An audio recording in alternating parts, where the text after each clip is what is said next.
Hi everyone! So this is just a quick tutorial on how to complete the house that we started last meeting.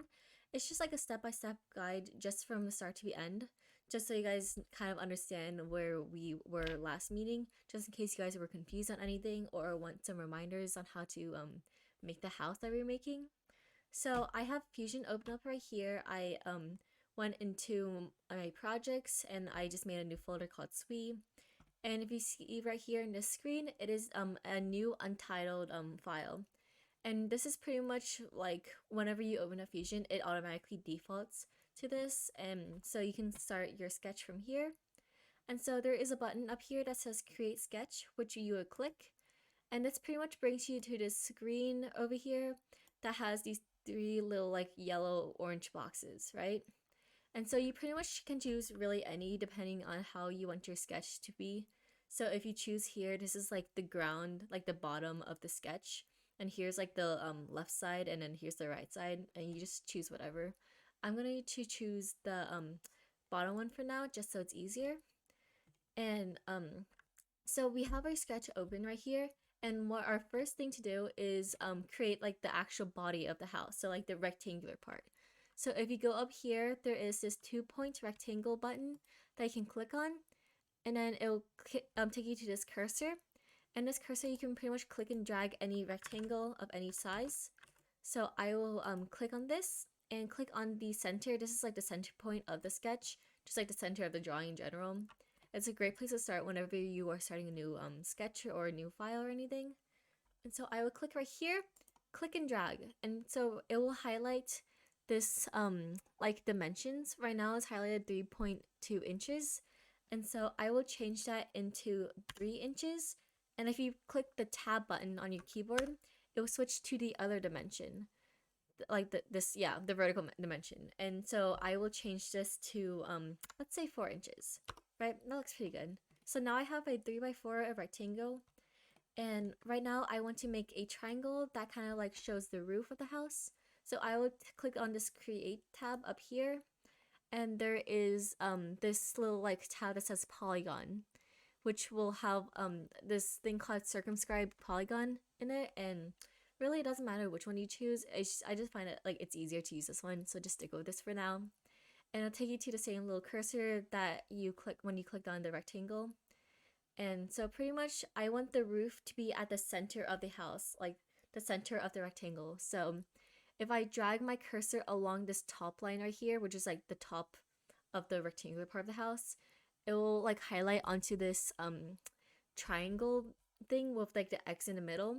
And that's pretty much signifying the center of that line. And so I'll go ahead and click onto that, and it'll take me to this little cursor thing where it has a hexagon shape where I can adjust the size. But I don't want a hexagon, I want a triangle, right? So I will click the tab button and it'll highlight this other box on the bottom that says 6, and I will change that to 3.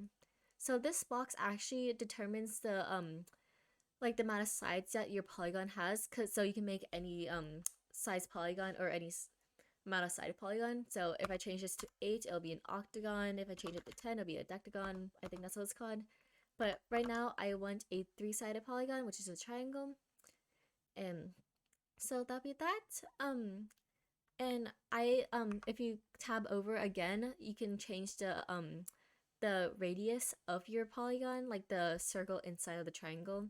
But for now, I don't really care about this measurement, so I'm just gonna click onto here. And if you can't tell with my triangle, it is outside of the rectangle's like corner right here. This will be important for our next step, which is the trim step.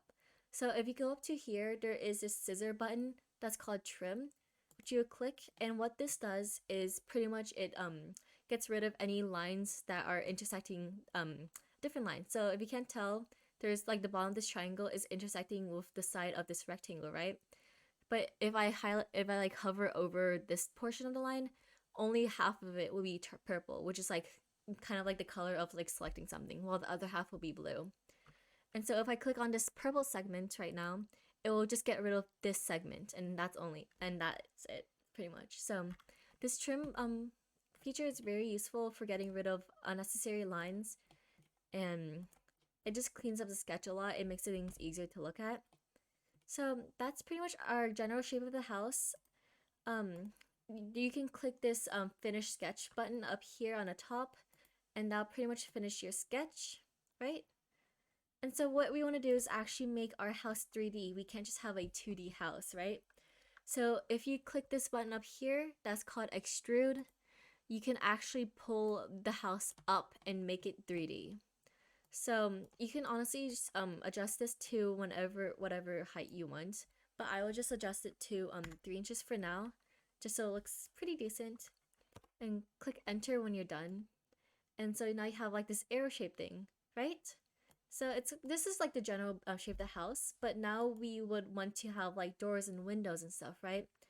So what we want to do is actually create a new sketch on like this face. So you know when you extruded it, you start from here and extruded it up to here. There is this new face that you can actually create a sketch on. So I would click on that face after I click the create sketch button.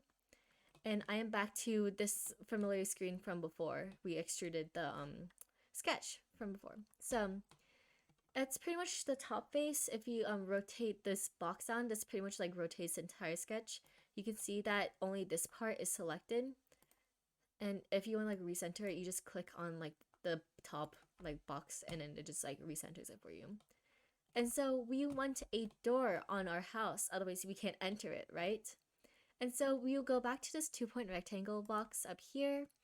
And actually I don't really care where the door is. I kind of feel like having a door on the side. So I would click just anywhere on the bottom of this rectangle, I guess this line right here, and just drag it up. The shape of a door kind of looks something like that. I think, yeah, it's kind of skinny. It doesn't matter really. You just click and drag to any size you want. That looks pretty good. And so that is our door. And the door isn't just a rectangle, right? There's like a door frame around it.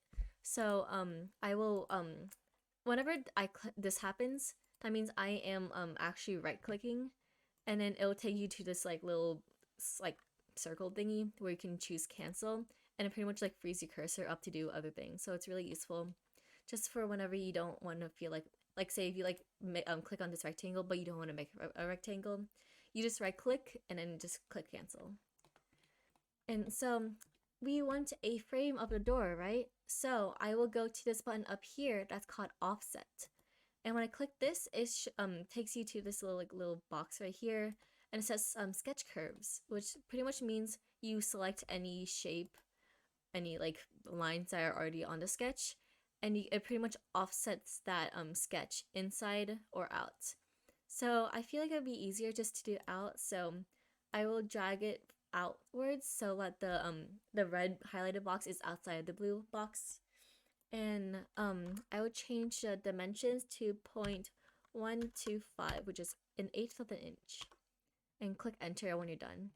And you can tell there's like this little section right here that's kind of like outside of our house.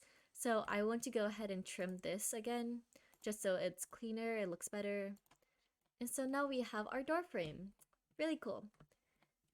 Okay, and so now our house not only has a door, but it wants a window, right? So like I always see houses with like circle windows on top of here. So I'm gonna go up to here and click this center diameter circle button. And this pretty much just creates a circle starting from the center going out. So you just click on whatever and you just click and drag. I will set the diameter for this window to be 1 inch and click enter when you're done. And of course, windows also have a window frame. So I will do the same thing as I did with the door here. And click this offset button, click on the window and offset it, click and drag and offset it 0.125. And that's pretty much it. That's our window, that's our window frame, that's our door and door frame. And maybe I kind of feel like having a window right here too. So I would go ahead and click this 2-point rectangle button that we used before. Click and drag wherever you want and then offset it again. This side I'm gonna offset it to the inside instead of the outside because there's not that much room on the outside. Otherwise it's like kind of like too narrow right here, I guess. So I'm gonna bring it to the inside, click 0.125 and click OK. And so this is our beautiful house, I'd say. And so I'm pretty much done with our decorations on our house. So I'm gonna click this finish sketch button and it will just bring me to this. And so now we want to actually make the windows and doors like apparent to the house, right? It can't be just like on this surface, right? You want to make it look 3D. I can't talk. Talking's hard. All right, so we will go back to this extrude button, and the door frame, the window frame, and the other window frame actually want to be protruding outside of the house, just so it has like some dimension. So I go ahead and click on this like solid face right here. It highlights it, and you just pretty much just click on all three that you want, and you just go ahead and drag it out again. I will set that length to 0.125 again, an eighth of an inch. So now we have a cute little like window, door frame, and window again. And so I will go ahead and click this extrude button again, because you know how window doors are like further in, like there's some like more depth into it. Like say that this door is open, right? So I want to like cut into the house. So I would click on this section right here. It's like kind of like the door without the frame. And I will click and drag it, but actually drag it in the inside. And then when you drag it towards the 3D model that's already attached to, it will highlight in red. And this highlight means that it's actually cutting into the model. So I will click OK. The dimension doesn't really matter. But look, now that like the door's like kind of like cut into the house, right? Alright, so this is our basic tutorial on the house. It's pretty cool. It's very basic, but I say it gets the job done when teaching basic CAD. So if you guys enjoyed this video, I am posting this on YouTube, so please click the thumbs up button, subscribe to the channel. I will be that YouTuber. And I guess that's it. So thank you for watching, and I hope you learned something from this. Bye!